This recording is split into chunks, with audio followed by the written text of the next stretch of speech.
সাভারে দুটি হাসপাতালে ভুল চিকিৎসায় দুই শিশুর মৃত্যুর অভিযোগ উঠেছে। এ ঘটনায় খবর পেয়ে পুলিশ ঘটনাস্থল পরিদর্শন করেছে। পুলিশ জানায়, গতকাল দুপুরে সাভারের থানা বাস স্ট্যান্ডের আনন্দপুর এলাকায় ক্রাউন হসপিটাল অ্যান্ড ডায়াগনস্টিক সেন্টারে গলার টনসিল অপারেশন করতে ভর্তি হন আশুলিয়ার 7 বছরের শিশু সাহারা আমিন। পরে তাকে ইনেস্থেশিয়া দেন সাভারের এনাম মেডিকেল কলেজ অ্যান্ড হাসপাতালের চিকিৎসক ডাক্তার ইরফান। এ সময় তাকে ভুলভাবে টনসিলের অপারেশন করেন এনাম মেডিকেলের নাক কান গলা আরেক ডাক্তার খন্দকার আবুল বাশার। অপারেশনের 1 ঘন্টা পরে তার মৃত্যু হয়।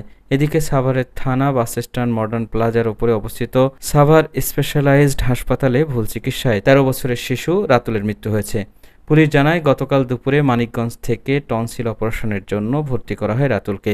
পরে টনসিল ভুলভাবে অপারেশন করার কারণে শিশুটির মৃত্যু হয়। খবর পেয়ে পুলিশ ঘটনাস্থল পরিদর্শন করে শিশুটির লাশ উদ্ধার করে। একই দিনে দুই শিশুর মৃত্যুর ঘটনায় স্থানীয়দের মাঝে শোকের ছায়া নেমে এসেছে।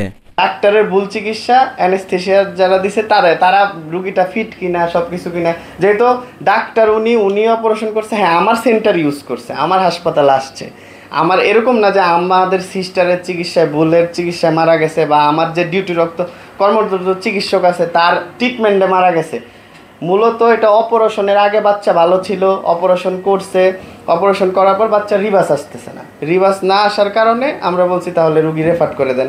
যখন 1 ঘন্টা পার হয়ে গেছে তখনই আমাদের কর্তৃপক্ষ, যেমন আমি হাসপাতালের জেনারেল ম্যানেজার, আমি নিজেই বলছি যে বাচ্চাটাকে তাহলে আপনি নিয়ে যান, যেহেতু রিভার্স আসতেছে না, এটা আপনি সেন্টারে নিয়ে আইসিইউ সাপোর্ট লাগুক যা লাগুক আপনি ব্যবস্থা করেন। পেশেন্ট পার্টির সাথে কথা বলি, পেশেন্ট পার্টিকে তো আমরা চিনি না, পেশেন্ট পার্টি মূলত হচ্ছে সার্জনের পরিচিত।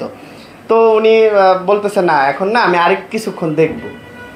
3টার অপারেশন শুরু হয়েছে, 2:45 আর কি অপারেশন শুরু হয়েছে, 4টা পর্যন্ত উনি ওটিতে ছিল।